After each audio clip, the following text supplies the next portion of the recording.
मैं तो सोच सोच पागल हो गया हूँ तारा, तो यहाँ आ कैसे जाती है? आंखों में रोशनी नहीं है तो क्या है, मन में प्यार की जोत तो जल रही है ना। तो तू उसके सहारे अंधेरे में भी चल लेती है? भाई बड़ा खतरनाक काम है तेरा तो। तुझे क्या मालूम, मैं यहाँ कदम कदम पर राजे की सांसों की बास महसूस करती हूँ। मगर अब तो उसे बनवास हो गया है। अरे पगली, तूने वो मिसाल नहीं सुनी कि ना रहे बांस और ना बजे बांसुरी? वो मर गया है तारा। रंजू, लाख बार कहा है ऐसा मत कहा कर। मेरा राजा कभी नहीं मर सकता, कभी नहीं।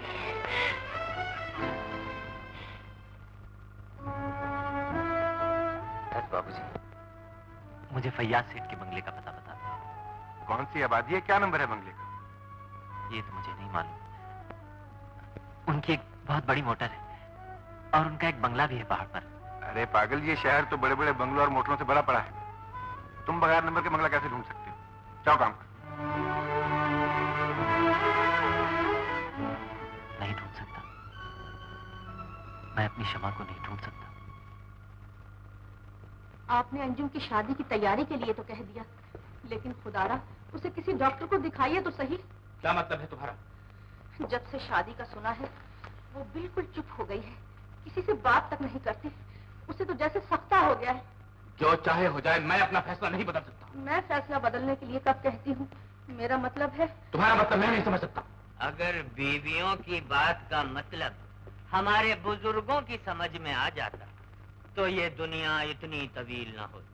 आदाब अंकल, जीते रहो। बहुत अच्छे वक्त पर आए हो रईस। क्यों? अगर किसी गरीब गुरबा को खैरात दिलवाने का ख्याल है तो अपना ऐसा कोई इरादा नहीं। आजकल के फकीर भी 10 रुपए का नोट मांगते हैं। अच्छा, अपने जमाने में 10 रुपए में तकरीबन 13 शादियां हो जाती थी, 12.5 आने फी शादी के हिसाब से। ये आप दोनों के दरमियान मौसम कुछ अब्रालूद नजर आ रहा है? नहीं, बस कुछ ऐसे ही। और कुछ वैसे ही क्या भाभी? कुछ नहीं भैया, जरा अंजुम की तबीयत ठीक नहीं। अजी फौरन ठीक करते हैं। एक जरा 8-10 बाजियां शतरंज की खिलवाई और यूं ठीक हुई हमारी बिटिया। मेरा ख्याल है रईस भाई। अजी आप फिक्र ही ना करें, आजकल तो डॉक्टर लोग भी दवाओं में शतरंज के मोहरे पीस के डालते हैं।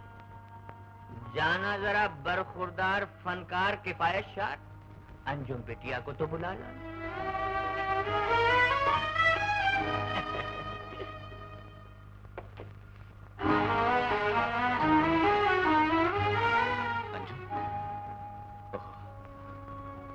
बिला इजाजत अंदर आने की माफी चाहता हूँ। दरअसल आपकी बीमारी का सुनकर आदाब मुलाकात का ख्याल नहीं रहा।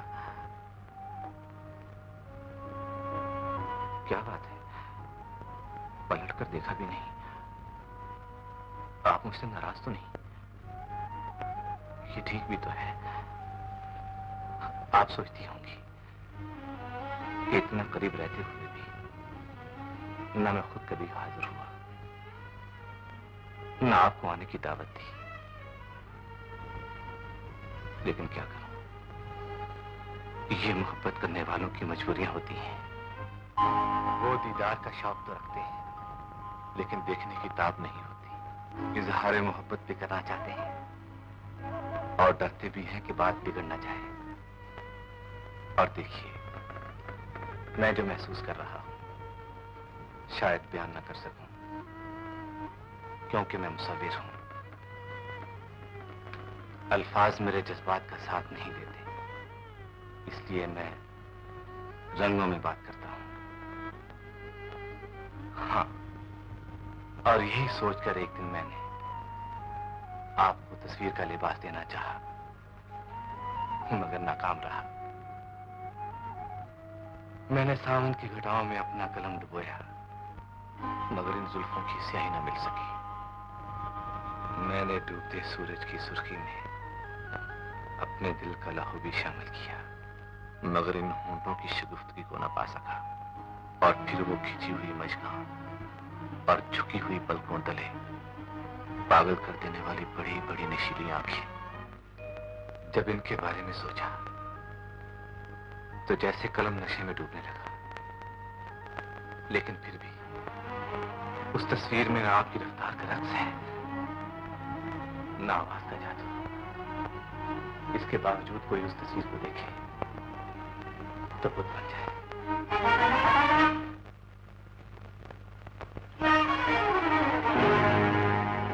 अंजू,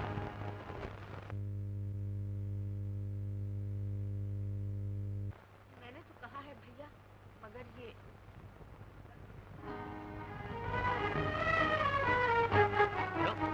तुम्हें क्या हुआ? खैरियत तो है? उनकी हालत बहुत खराब है। वो तो इस तरह चुका है जैसे पत्थर की बनी। आप उसे फौरन किसी डॉक्टर को दिखाएं। ऐसा ना कहीं वो। मैं तुम्हें कब से कह रही हूँ बेटे, कुछ तुम ही समझाओ। ये बेचारा क्या समझाएगा?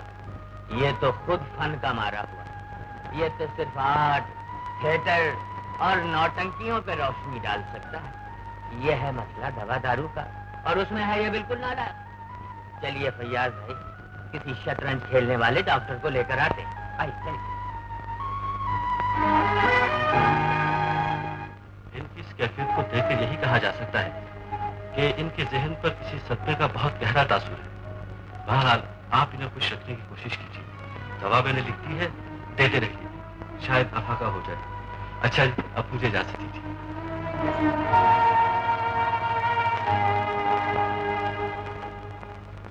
शहर में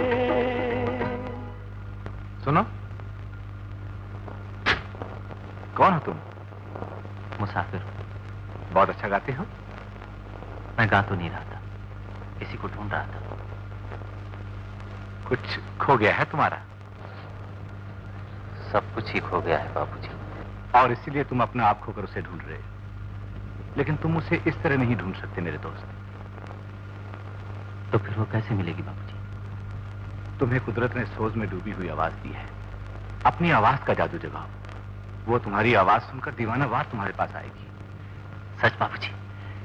तो फिर मैं उसे ढूंढने के लिए जरूर गाऊंगा। हाँ, आओ मेरे साथ।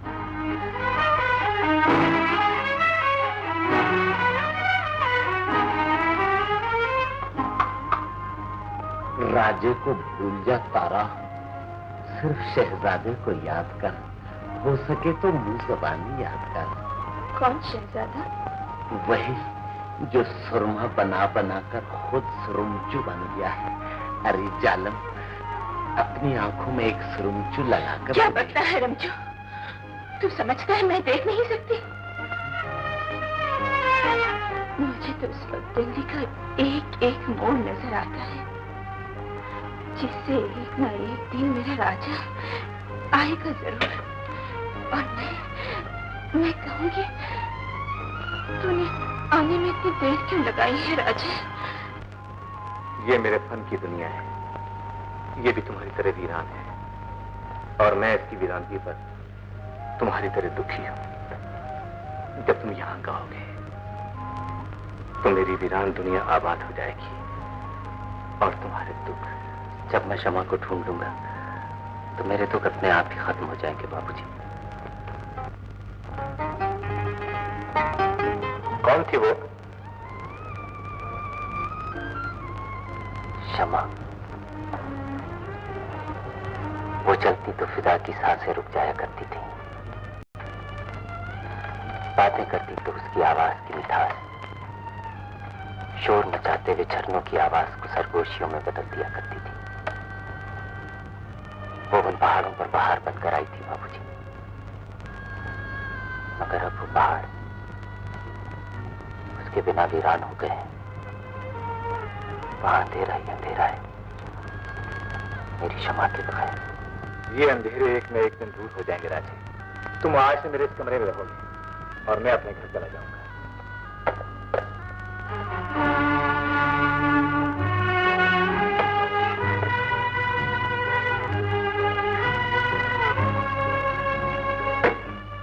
आप बीमार हैं बाबूजी? नहीं दोस्त। तो आपने दवा क्यों खाई? ये दवा नहीं, बहुत काम की चीज है। इसकी एक गोली प्यार करने वालों के परेशान दिल को चैन की नींद सुला देती है, और अगर प्यार में नाकामी हो जाए तो ये पूरी शीशी बड़े काम की चीज है।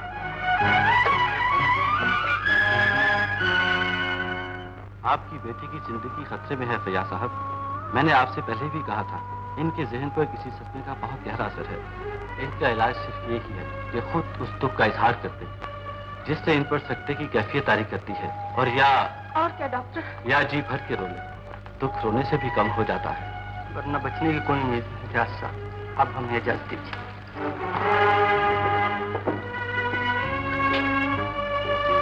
खुदा के लिए मेरी बच्ची को बचा लीजिए। आप क्यों उसकी जान के दुश्मन हो गए हैं? डॉक्टर तक ने कह दिया है कि उसके बचने की और कोई सूरत नहीं। बाप होकर भी आपको अपनी बच्ची पर रहम नहीं आता। मैं हाथ जोड़ती हूँ, उसे एक बार बचा लीजिए, फिर जो जी में आए कीजिए, वरना डोली की बजाय उसका जनाजा इस घर से उठेगा। उसके बचने की सिर्फ एक ही सूरत है कि उसे एक बार राजे के पास ले चलिए। खुदा के लिए मेरी बच्ची को बचा लीजिए। नजमा, क्या तुम समझती हो कि वो मेरी कुछ नहीं लगती? चलो नजमा, जितनी जल्दी हो सके उसे पहाड़ पर ले चले।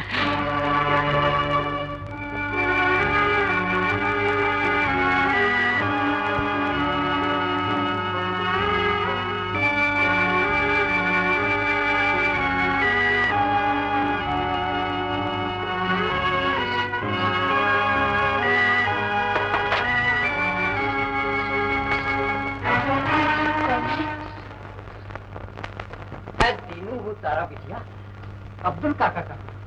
मामा तो कहीं बाहर गए हैं। क्यों, बात क्या है दिनू काका? शहर से सेठ फयाज आए। फयाज सेठ कहाँ है? अपने बंगले पर। उन्होंने अब्दुल काका को बुलाया। मामा तो नहीं है, लेकिन दिनू काका मैं तेरे साथ जाऊंगी।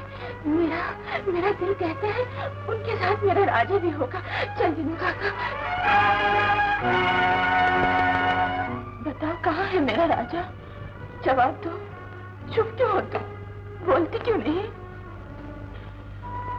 हम गरीबों की तो खुशियां भी छोटी छोटी सी होती हैं, और तुम्हारे पास तो ढेरों दौलत है, बहुत कुछ है। तुमने अंधे आंखों के ख्वाब क्यों लूटे हैं? मेरा राजा तो तुम्हारे पास गया था, तुम उसे कहाँ छोड़ आए हो? राजा हमारे पास तो नहीं आया बेटी। तो फिर वो कहाँ गया? इसका मतलब है लोग ठीक कहते हैं, लोग कहते हैं वो मर गया है। लेकिन नहीं, ऐसा नहीं हो सकता। मेरा राजा नहीं मर सकता।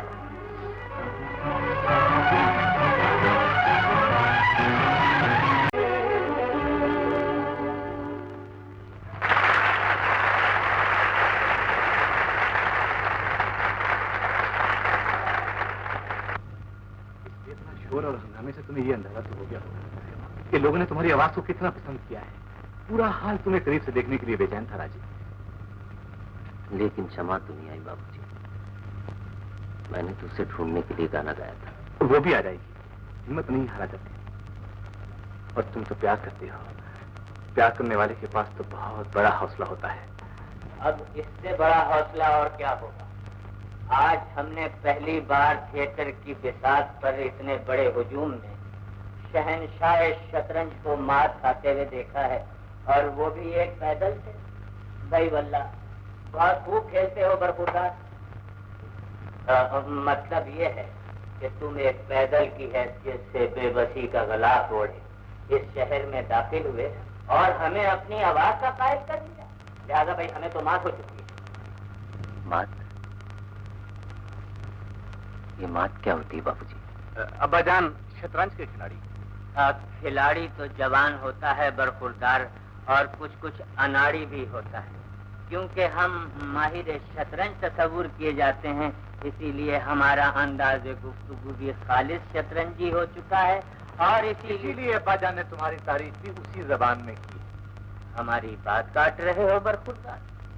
वल्लाह इससे पेशतर अगर जाहिद मियाँ इस किस्म की हरकत फरमाते तो हम इनकी जबान काट देते, लेकिन सिर्फ तुम्हारी वजह से माफ कर दिया है बरखुरदार शहजादे। अब बेटे, क्या नाम है इनका? जी, राजा।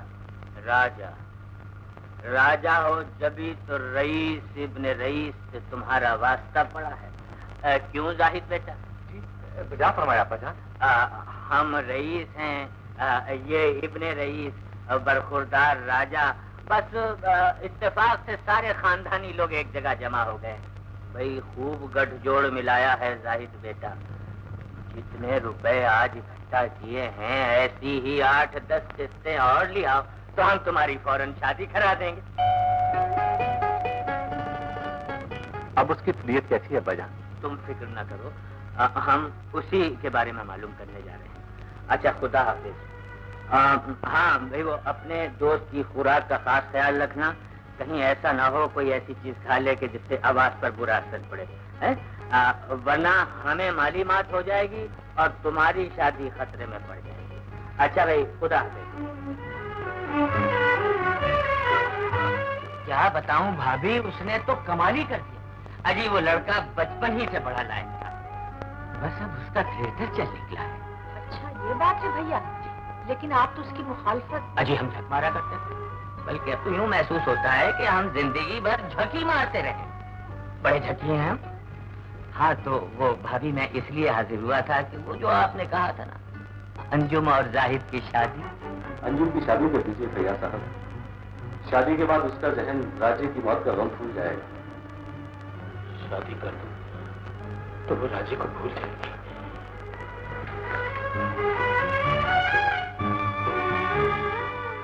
डॉक्टर ने कहा है कि अंजुम की शादी कर दी जाए तो वो ठीक हो जाएगी। रईस भाई आए थे, उन्होंने भी जाहिद और अंजुम के रिश्ते की बात की थी। लेकिन बेगम उससे ये बात कहेगा कौन? मुझ में तो हिम्मत नहीं है।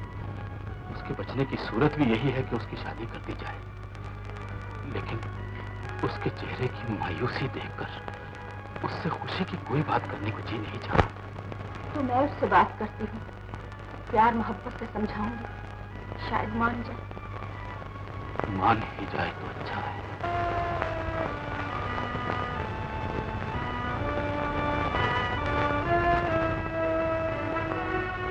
अंजुम देख, मेरी हालत की देख। माँ हूँ और डरते डरते तेरे कमरे में आई हूँ, लेकिन जो कुछ कहना चाहती हूँ वो तेरा इलाज भी है और हमारी खुशी भी।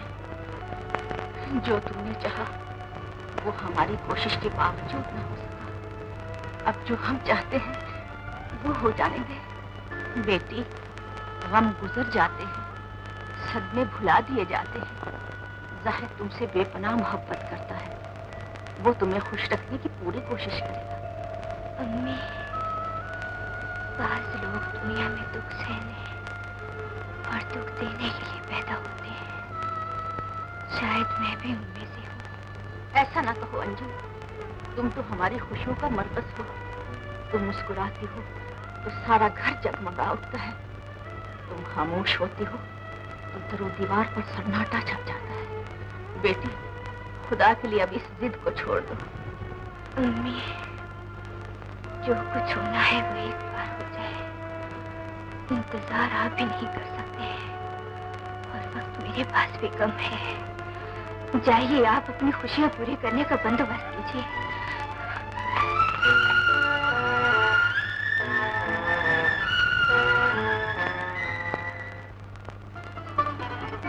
राजी, क्या बात है बाबूजी। आज मैं बहुत खुश हो रहा था। मैंने जिंदगी में वो पाली जिसकी मुझे तमन्ना थी, जिसकी तलाश में मैंने पागल जैसी जिंदगी इख्तियार कर रखी थी, वो मुझे मिल गई है राजे। आप बहुत खुश नसीब है बाबूजी, जिसे चाहा उसे पा भी लिया। अरे मैं मायूस क्यों होते हो मेरे दोस्त? एक न एक दिन तुम अपनी शनों को जरूर ढूंढ लोगे। जाने कब आएगा वो दिन? बहुत जल्द। मेरे दिल को जाने क्यों यकीन है कि तुम उसे जरूर ढूंढ लोगे। सच्ची मोहब्बत की लगन प्यार करने वालों को हमेशा मिला दिया करती है, जुदा नहीं करती। हम मुझे देखो राजी, आज से 8 रोज के बाद मेरी शादी।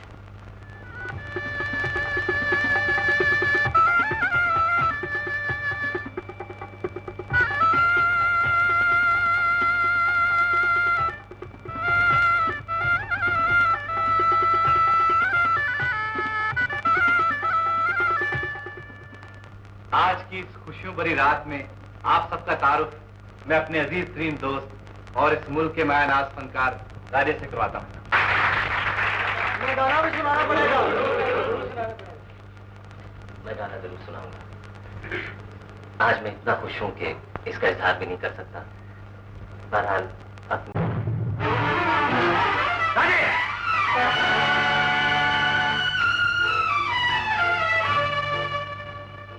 सब क्या हुआ है राजे? यही तो मेरी भी समझ में नहीं आया बाबूजी कि सब क्या हो गया है। आपकी दौलत मेरी क्षमा है बाबूजी। नाराज क्यों होते हैं बाबूजी? अगर क्षमा की शादी आपसे हो गई है तो इसमें मेरा क्या कसूर है?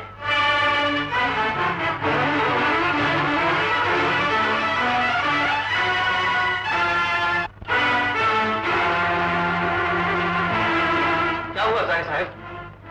चले जाइए, निकल जाइए यहां से। मुझे अकेला छोड़ दीजिए, मुझे अकेला छोड़ दीजिए।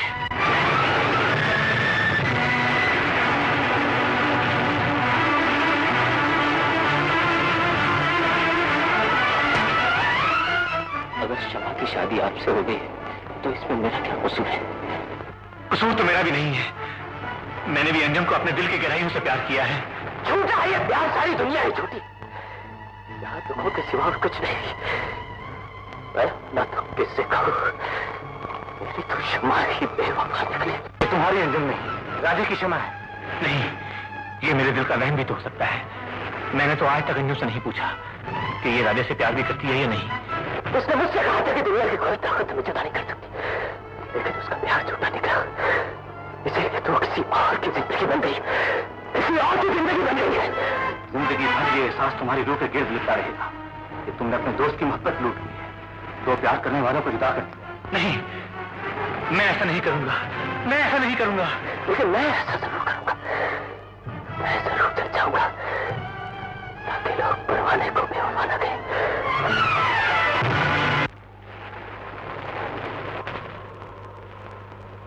अंजुम, तकदीर ने जो कुछ भी किया है उसका इल्जाम मुझे मत देना। मैंने ये जान लिया है कि तुम दोनों एक दूसरे के दीवाने हो। तुम जिसकी क्षमा हो, मैं उस परवाने को लेकर तुम्हारे पास जरूर आऊंगा।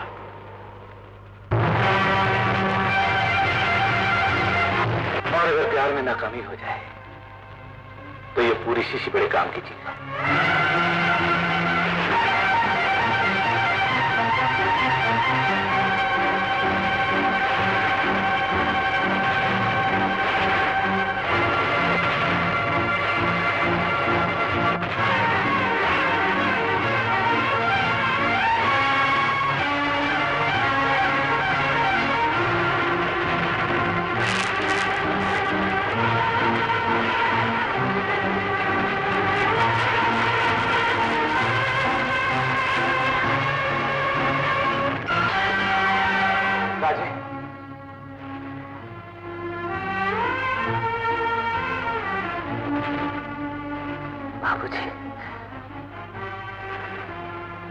राज, मैंने तुमसे बहुत ज्यादा की, मुझे माफ कर दो।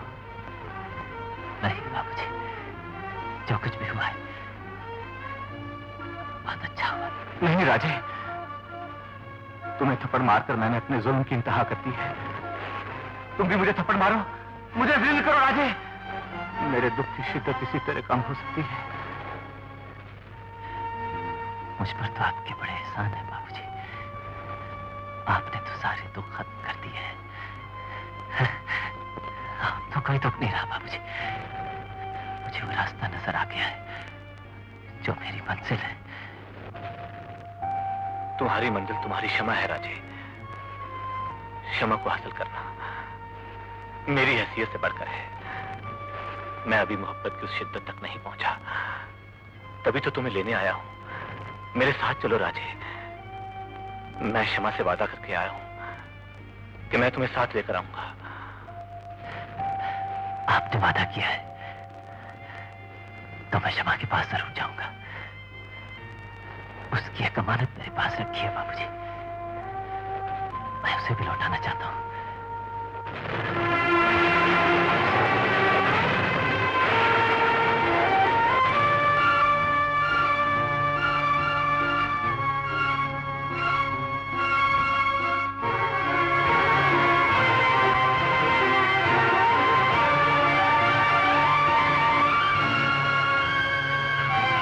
चलिए बाबूजी।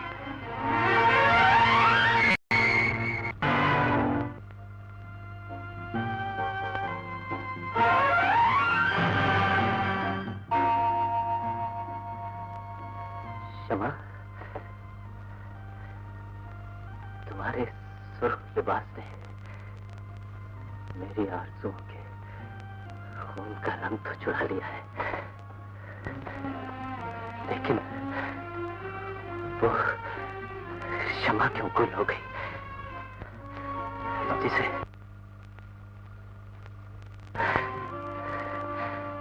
वो शमा जो जल जाती है और जिसके लिए परवाना जान की फांसी लगा देता है, मेरी वो शमा कहाँ है? कहाँ है वो शमा? मैं तुमसे गिला करने नहीं आया, मैं अपनी उस शमा का पता पूछने आया हूं जिसके इंतजार में लोगों ने मुझे पागल कहा, मेरी हंसी उड़ाई। देखो, अगर तुम्हें कहीं मेरी क्षमा मिल जाए तो उससे इतना कहना कि एक दीवाना उसकी अमानत संभाले बस्ती बस्ती गांव गांव फिरता रहा है।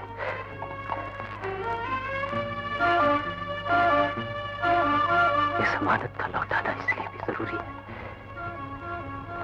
कि मेरी क्षमा ने इसे अपनी शादी वाले दिन पहनने का वादा किया था। ये लो, शायद तुम्हें अब ये झुमके भी पसंद ना आए। बोलो क्षमा, बोलो क्षमा।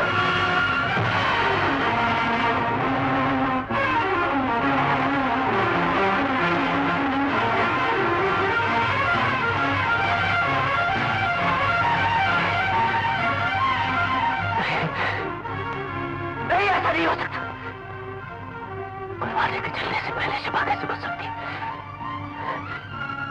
मैंने तुम्हारा बहुत इंतजार किया है शमा, लेकिन तुम्हें मेरा इंतजार नहीं